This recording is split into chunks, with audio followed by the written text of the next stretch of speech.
আর কত হবে তাহলে হয়তো 3-400 হবে।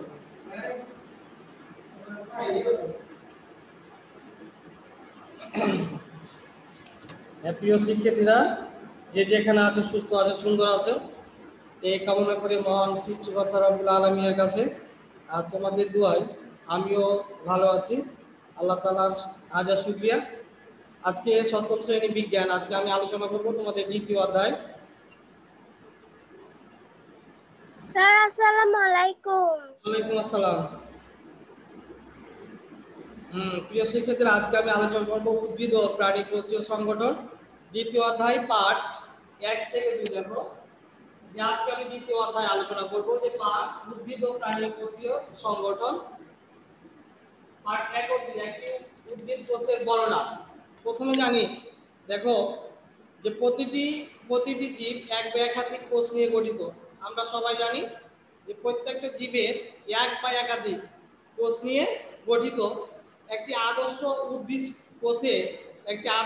কোষে প্রধানত কয়টি অংশ থাকে? একটা আদর্শ উদ্ভিদ কোষে প্রধানত দুইটি অংশ থাকে। একটা হচ্ছে তোমার কোষ প্রাচীর আর একটা হচ্ছে কি সাইটোপ্লাজম। একটা হচ্ছে কি কোষ প্রাচীর, একটা হচ্ছে কি সাইটোপ্লাজম। এখন হচ্ছে যে আমরা কোষ প্রাচীর আলোচনা করব। প্রথম পয়েন্টটা হচ্ছে কি কোষ প্রাচীর। উদ্ভিদের কোষের ক্ষেত্রে কোষ ঝিল্লির বাইরে, যে কোষ ঝিল্লির বাইরে জড় পদার্থ নিয়ে তৈরি একটি প্রাচীর থাকে, একে আমরা বলি কোষ প্রাচীর। সংজ্ঞাটা কি আবার দেখো, যে উদ্ভিদ কোষের ক্ষেত্রে কোষ ঝিল্লির কোষ ঝিল্লির বাইরে জড় পদার্থ দিয়ে তৈরি একটা পাতলা একটি প্রাচীর থাকে। কি থাকে? একে আমরা কোষ প্রাচীর বলি। প্রাণী কোষে এই ধরনের দেখো যে কোষ প্রাচীর দুইটা, একটা প্রাণী কোষ, একটা হচ্ছে কি উদ্ভিদ কোষ। এখন বলছে যে প্রাণী কোষে এই ধরনের কোষ প্রাচীর থাকে না। প্রাণী কোষে এই ধরনের কোষ প্রাচীর থাকে না। প্রাণী কোষে আবরণটি প্লাজমা দ্বারা গঠিত। প্রাণী কোষে যে আবরণ থাকে এই আবরণটি তোমার প্লাজমা পর্দা দ্বারা গঠিত। এখন হচ্ছে যে কোষ প্রাচীরের কাজটা কি? কোষ প্রাচীরের কাজ কি? এখন দেখো যে কোষের যে সজীব অংশগুলো আছে, সজীব অংশগুলোকে রক্ষা করা। যে কোষ প্রাচীরের প্রথম কাজ হচ্ছে যে কোষের সজীব অংশগুলোকে রক্ষা করা এবং তোমার কোষের সীমারেখা নির্দেশ করা। এটা হচ্ছে কোষ প্রাচীরের প্রধান কাজ। এখানে কাজ দেওয়া আছে দুইটি। কয়টি? দুইটি। আমি আবার বলছি যে কোষের সজীব অংশগুলোকে রক্ষা করবে এবং যে কোষের সীমারেখাকে নির্দেশ করা। এটা হচ্ছে কোষ প্রাচীরের প্রধান কাজ। এরপর দেখো আমরা আলোচনা করব প্রোটোপ্লাজম। তাহলে প্রথম আমরা করছিলাম কি কোষ প্রাচীর।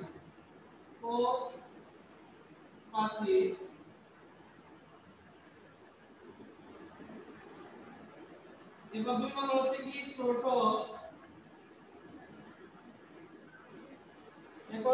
নম্বর হচ্ছে কি প্রোটোপ্লাজম।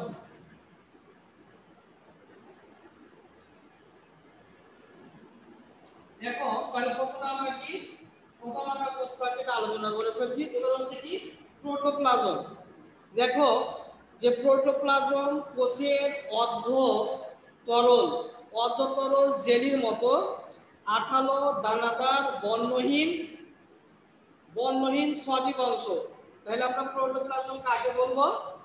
যে প্রোটোপ্লাজমের কোষের অর্ধতরল জেলির মতো আঠালো দানাদার বর্ণহীন সজীব অংশ।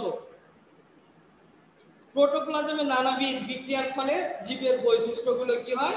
পরিলক্ষিত হয়। দেখো যে প্রোটোপ্লাজমে নানাবিধ প্রক্রিয়ার ফলে জীবের বৈশিষ্ট্যগুলো কি হয়? এখানে পরিলক্ষিত হয়। এটি বিভিন্ন জৈব এবং অজৈব জৈব এবং অজৈব যৌগের সমন্বয়ে গঠিত হয়। তাহলে প্রোটোপ্লাজম কিভাবে গঠিত হয়? যে এটি বিভিন্ন জৈব এবং অজৈব হচ্ছে কি যৌগ সমন্বয়ে গঠিত হয়। এই প্রোটোপ্লাজমে দেখো যে প্রোটোপ্লাজমে প্রোটোপ্লাজমে পানির পরিমাণ সাধারণত 67 থেকে 90%, 67 থেকে 90% হয়ে সাধারণত 67 থেকে 90% হয়ে থাকে। এবার আমরা আলোচনা করব সাইটোপ্লাজম। এবার আমরা আলোচনা করব কি সাইটোপ্লাজম।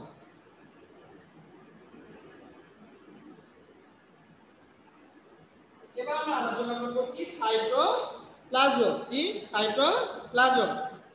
এখন দেখো যে কোষের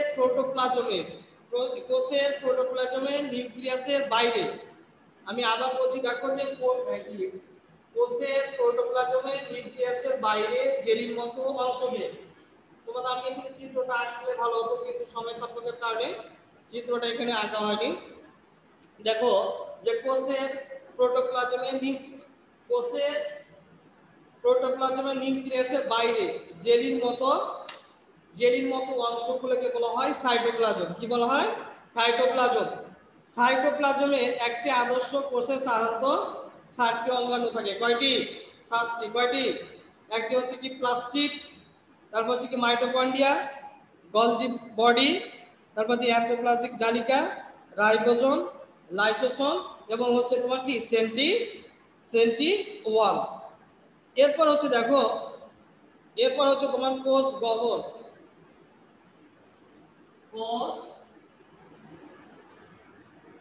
কোষের হচ্ছে কি গহ্বর।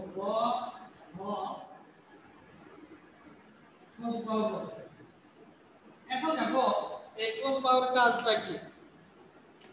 যে কোষের যে সজীব অঙ্গগুলো আছে এবং নির্জীব বস্তুকে সাইটোপ্লাজমের ধারে থাকে।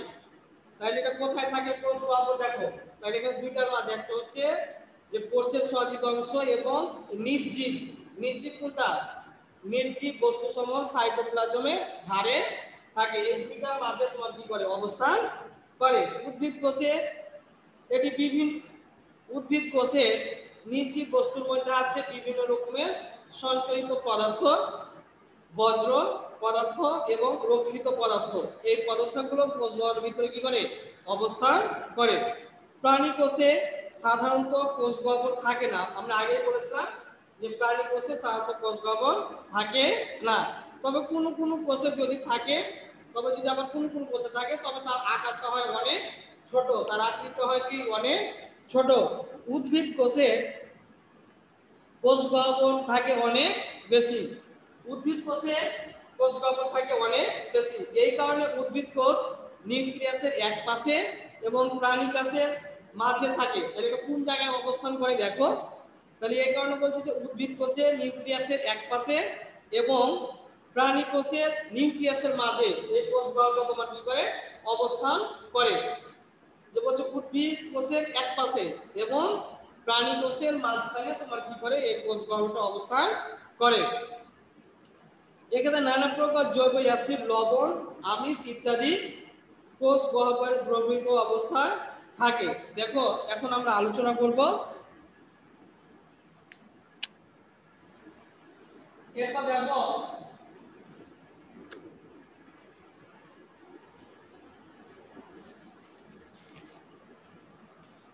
উদ্ভিদ টিস্যুর কাজ ও বৈশিষ্ট্য।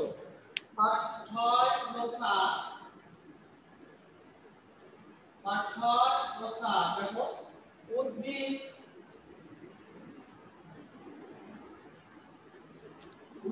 টিস্যুর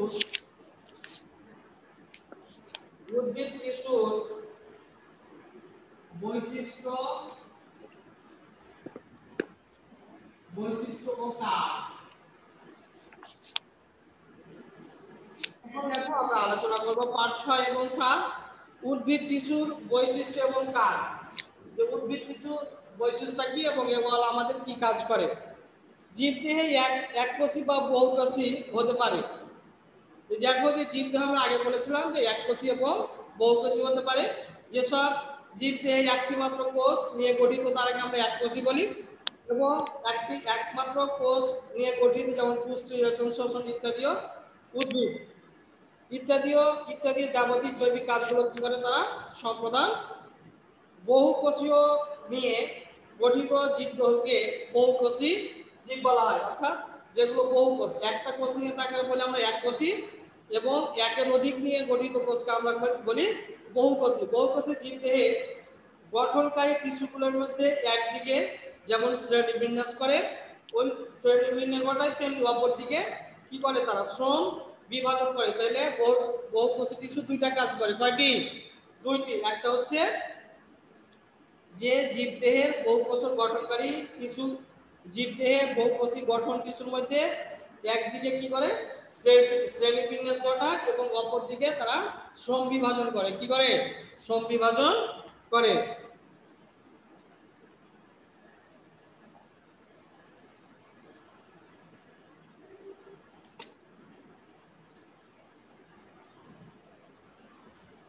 এরপর দেখো যে উদ্ভিদ টিস্যু, টিস্যুটা কাকে বলে দেখো, যে উৎপত্তির দিক থেকে একই রকম কতগুলো কোষ আয়তনে আকৃতিতে অভিন্ন অভিন্ন বা ভিন্ন হওয়া সত্ত্বেও যদি তারা দলগতভাবে কি করে, যদি তারা দলগতভাবে অবস্থান করে এবং একই কাজ করে, তখন ওই সংবদ্ধ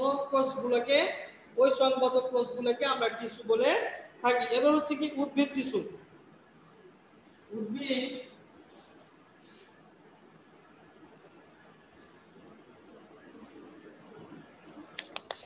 দেখো যে উদ্ভিদ টিস্যু, উদ্ভিদ ও প্রাণী দেহে বিভিন্ন প্রকার টিস্যু দ্বারা গঠিত। আমরা আগে পড়ছি যে উদ্ভিদ এবং প্রাণী বিভিন্ন প্রকার টিস্যু দ্বারা গঠিত। এক এক ধরনের টিস্যু এক এক ধরনের কাজ করে। বিভাজন ক্ষমতা অনুসারে টিস্যু হচ্ছে কি দুই প্রকার।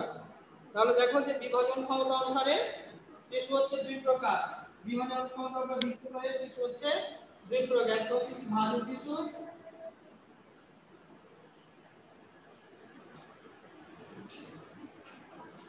দুই নম্বর হচ্ছে কি স্থায়ী টিস্যু। দুই নম্বর হচ্ছে কি স্থায়ী টিস্যু।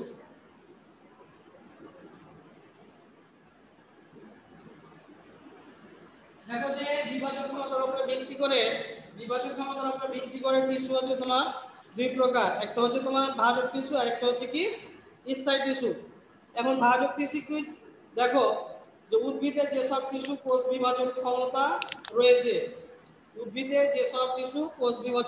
রয়েছে, তাকে আমরা সেগুলো হচ্ছে কি ভাজক টিস্যু। এখন দেখো যে ভাজক টিস্যু উদ্ভিদের বন্ধনশীল অবস্থান করে, উদ্ভিদের বিশেষ কাণ্ডমূলের অগ্রভাগে অবস্থান করে। এবার হচ্ছে কি ভাজক টিস্যুর কাজটা কি? ভাজক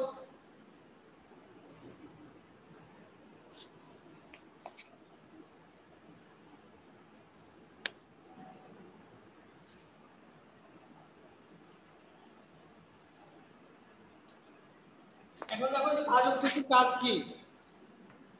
ক্রমাগত বিভাজনের ফলে ভাজক টিস্যু নতুন নতুন কোষ এবং টিস্যুর সৃষ্টি করে। এটি উদ্ভিদের দৈর্ঘ্য এবং প্রস্থের বৃদ্ধি ঘটায়। 3 নম্বর হচ্ছে কি টিস্যুর উৎপত্তি ঘটায়। অর্থাৎ ভাজক টিস্যুগুলো কি করে উৎপত্তি ঘটায়। এবার হচ্ছে কি স্থায়ী টিস্যু। দেখো ভাজক টিস্যু থেকে উৎপন্ন বিভাজন ক্ষমতাহীন নির্দিষ্ট আকৃতিতে যুক্ত পরিণত টিস্যুকে আমরা স্থায়ী টিস্যু বলি। স্থায়ী টিস্যু সর্বোচ্চ টিস্যুর ভিতরে দেখা যায়। স্থায়ী টিস্যুর দুইটা কাজ রয়েছে। কয়টি? দুইটি। প্রথম কাজটা হলো যে খাদ্য প্রস্তুত এবং পরিবহন করা। স্থায়ী টিস্যুর কাজ হচ্ছে দুইটি। একটা হচ্ছে কি খাদ্য প্রস্তুত এবং পরিবহন করা। 2 নম্বর হচ্ছে যে দেহের গঠন এবং উদ্ভিদের কি করা দৃঢ়তা প্রদান করে। এরপর হচ্ছে দেখো যে টিস্যু হচ্ছে 4 প্রকার। আবরণী টিস্যু,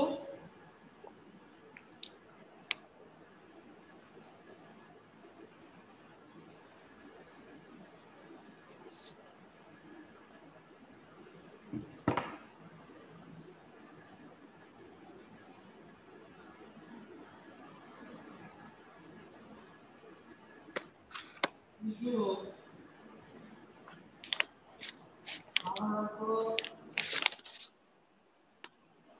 4 প্রকার। টিস্যু সাধারণত 4 প্রকার। একটা হচ্ছে আবরণী টিস্যু,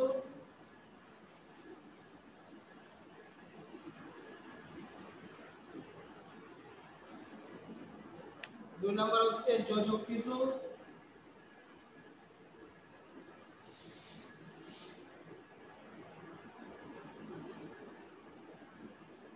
3 নাম্বার হচ্ছে পেশি টিস্যু,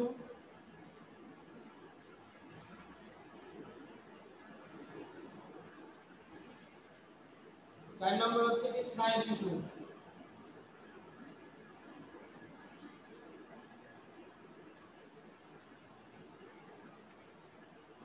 দেখো যে আমরা জানি যে টিস্যু হচ্ছে সাধারণত 4 প্রকার। একটা হচ্ছে কি আবয়ব টিস্যু, 2 নাম্বার হচ্ছে যোজক টিস্যু, 3 নাম্বার হচ্ছে পেশি টিস্যু, 4 নাম্বার হচ্ছে কি স্নায়ু টিস্যু। আজকে আমরা আলোচনা করব স্নায়ু টিস্যু নিয়ে। আজকে আমরা আলোচনা করব স্নায়ু টিস্যু সমস্যার কারণে আমরা 4টি টিস্যু নিয়ে আলোচনা করে সবথেকে যেটি গুরুত্বপূর্ণ টিস্যু সেটা হচ্ছে কি স্নায়ু টিস্যু। এই স্নায়ু টিস্যুটা কি এবং স্নায়ু টিস্যু নিয়ে আমরা আলোচনা করব। দেখো যে প্রাণী দেহের যে কলা উদ্দীপনায় সাড়া দিয়ে উপযুক্ত প্রতিরোধক তৈরি করে। এখন কিভাবে মনে করে দেখো যে তোমাকে তোমার পায়ে আঘাত করছে, তখন আমাদেরকে কি করে সাড়া দেয় কে? মস্তিষ্কে বলে তোমার এখানে আঘাত করছে। তোমার একটা মশা কামড়াচ্ছে, তখন আমাদেরকে কে দেয় সাড়া দেয়? কোথায়? স্নায়ু টিস্যু দিয়ে। অর্থাৎ দেখো যে প্রাণী দেহের যে কলাগুলো, কলা মানে হচ্ছে কোষ বা স্নায়ু, উদ্দীপনায় সাড়া দিয়ে উপযুক্ত প্রতিবেদন তৈরি করে। কি করে তারা? উপযুক্ত প্রতিবেদন সৃষ্টি করে, তখন তাকে আমরা স্নায়ু টিস্যু বা নার্ভ টিস্যু বলে থাকি। স্নায়ু টিস্যুর একক স্নায়ু কোষ বা নিউরন। আমাদের মস্তিষ্কে অসংখ্য স্নায়ু কোষ বা নিউরন দিয়ে তৈরি। এটা হচ্ছে কি স্নায়ু টিস্যুর কাজ।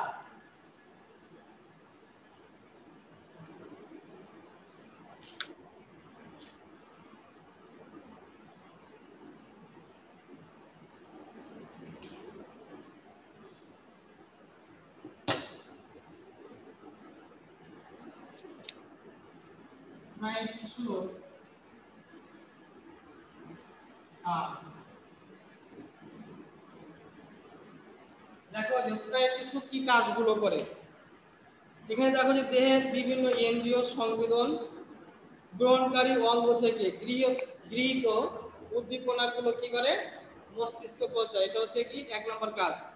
যে দেহের বিভিন্ন ইন্দ্রিয় সংবেদন গ্রহণকারী অঙ্গ থেকে গৃহীত মানে যে আমরা যে যে সংবেদনগুলো তৈরি করো, এই উদ্দীপনাটা সরাসরি কোথায়? মস্তিষ্কে তোমার প্রেরণ করে।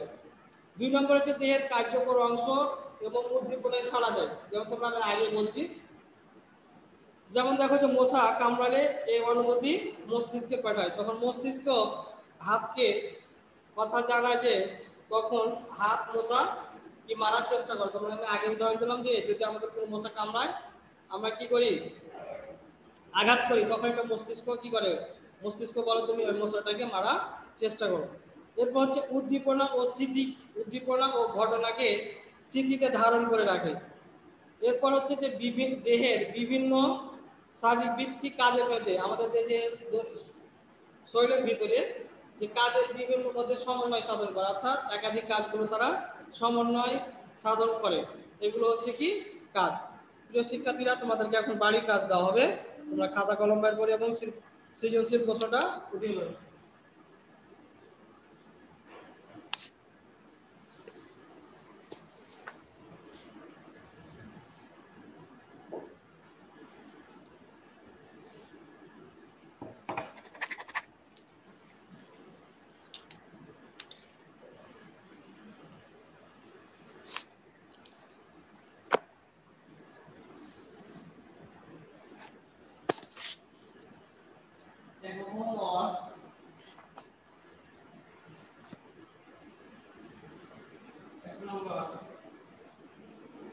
সপ্তম শ্রেণীতে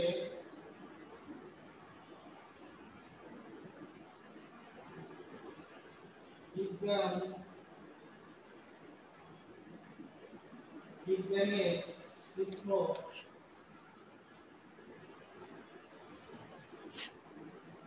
শিক্ষক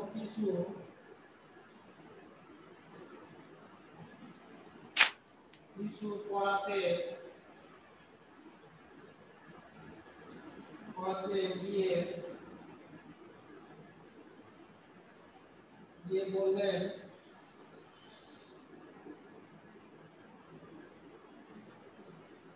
দিয়ে বললেন মানুষের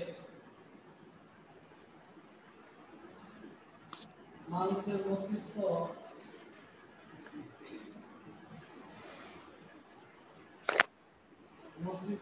এমন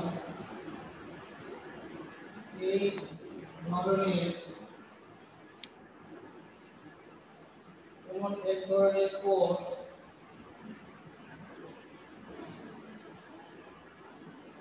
দ্বারা গঠিত, যার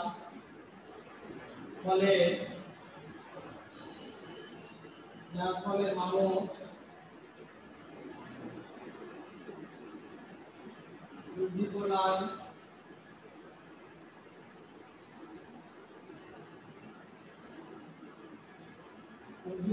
ছাড়া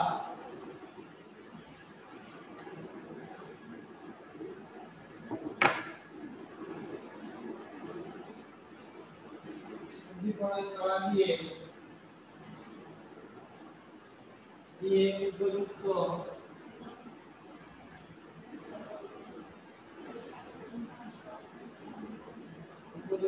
প্রতিবেদন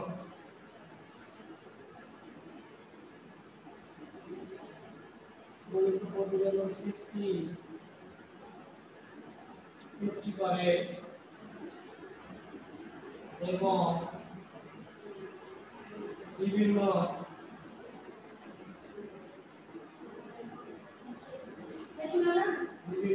কাজে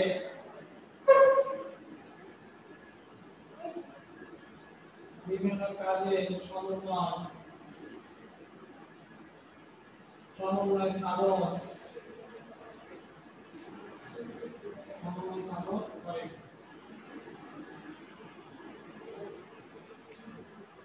তাহলে সপ্তম শ্রেণীতে বিজ্ঞানের শিক্ষক কিছু পড়াতে গিয়ে বললেন মানুষের মস্তিষ্ক এমন এক ধরনের কোষ দ্বারা গঠিত, যার ফলে মানুষ উদ্দীপক ছাড়া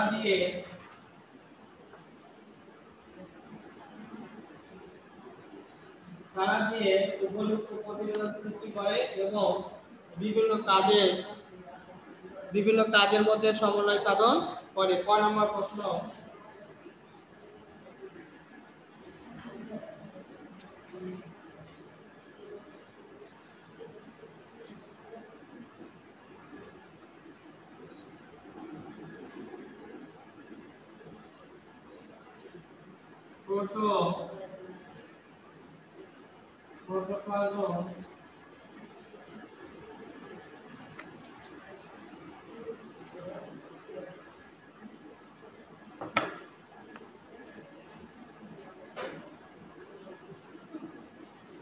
প্রোটোপ্লাজম শতকরা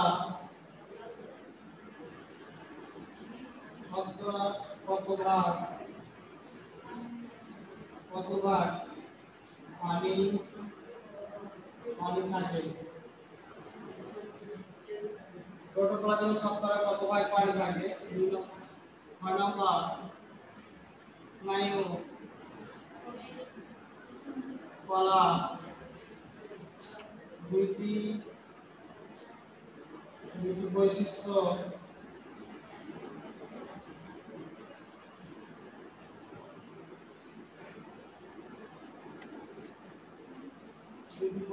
লিখো।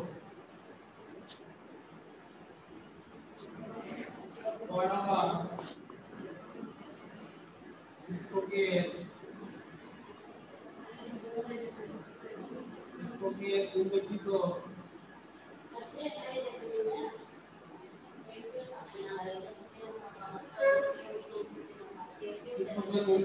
কোষটি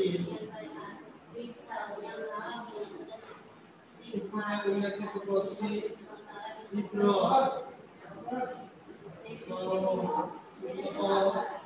গঠন ও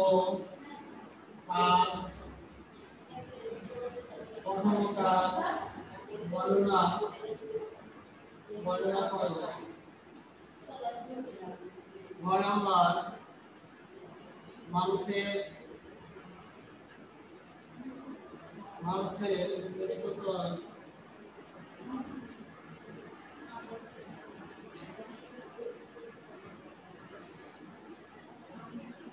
ক্ষেত্রে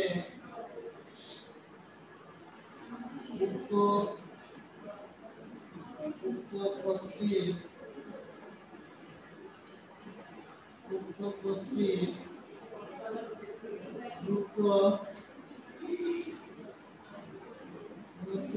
বিশ্লেষণ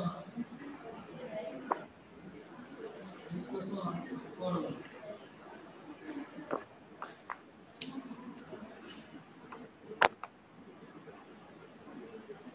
দেখো আমি আবার প্রশ্নটা বলছি যে সপ্তম শ্রেণীর বিজ্ঞানের শিক্ষক কিছু পড়াতে গিয়ে বললেন মানুষের মস্তিষ্ক এমন এক ধরনের কোষ দ্বারা গঠিত যার ফলে মানুষ উদ্দীপনায় সাড়া দিয়ে উপযুক্ত প্রতিবেদন সৃষ্টি করে এবং বিভিন্ন কাজে সমন্বয় সাধন করে। 9 নম্বর প্রশ্ন, প্রোটোপ্লাজমে শতকরা কত ভাগ পানি থাকে? 2 নম্বর হচ্ছে স্নায়ুকলার দুইটি বৈশিষ্ট্য লেখো। 3 নম্বর হচ্ছে শিক্ষকের উল্লেখিত গোষ্ঠীর চিত্রসহ গঠন এর কাজ বর্ণনা করো। 9 নম্বর হচ্ছে মানুষের শ্রেষ্ঠত্বের ক্ষেত্রে উক্ত গোষ্ঠীর গুরুত্ব বিশ্লেষণ করো। প্রিয় শিক্ষার্থীরা, যে যেখানে আছো সুস্থ থাকো, সুন্দর থাকো।